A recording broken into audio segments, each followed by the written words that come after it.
Hey, it's Crystal with the Pemberton Homes team, powered by eXp Realty, and today I'm answering the question of what are some real estate terms that you need to know?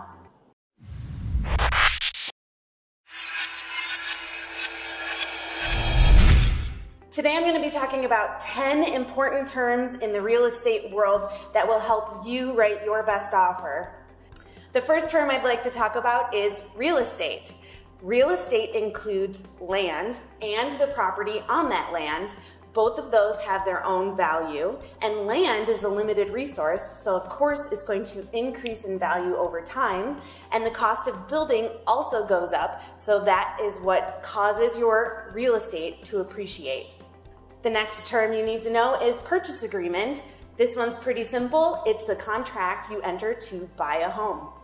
The third term is closing date. Once you enter a purchase agreement, you'll negotiate a closing date with the seller of the home. This is the day that your down payment is due and the day that you're officially an owner of a new home. The next term I'd like to talk about is a mortgage. Some people have enough cash to buy a home outright, but most people need to ask a bank for a loan. This loan is called a mortgage. Now, there's a million details that I could talk about when talking about a mortgage, but we're just going to keep it pretty general for this video. When you are seeking a mortgage from a bank, our next term comes into play, and that's called a down payment.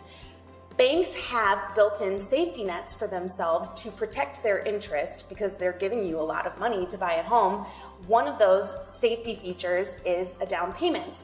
They want you as the buyer to have some skin in the game, so if you lose the house for some reason, you feel like you've lost some of your investment as well and not just the bank's.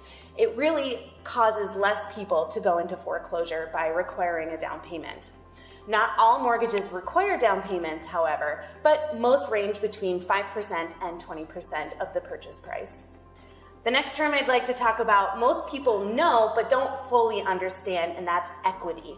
So once you know what you're buying a home for and what you're putting down as your down payment, you can calculate your instant equity. So let's talk about this in terms of numbers, and we'll use a $100,000 home as an example because it's an easy round number. So a $100,000 home, the bank is requiring a 3% down payment, which is $3,000.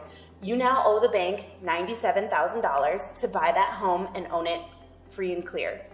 You have 3% or $3,000 in equity because equity is calculated by value of the home minus what you owe the bank, and that remaining amount is your equity. Let's talk about how that changes over time. As you gain value on your home, your value goes up. You're also paying down your mortgage, so what you owe goes down, and your equity increases as a result. So that same $100,000 home could have its value raised to $120,000.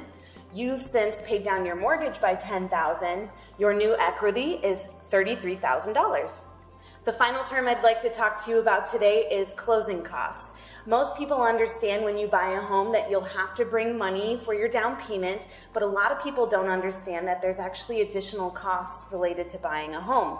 Things like lender fees, title fees, state taxes, conservation fees, and a few other items all come together to create what we call closing costs.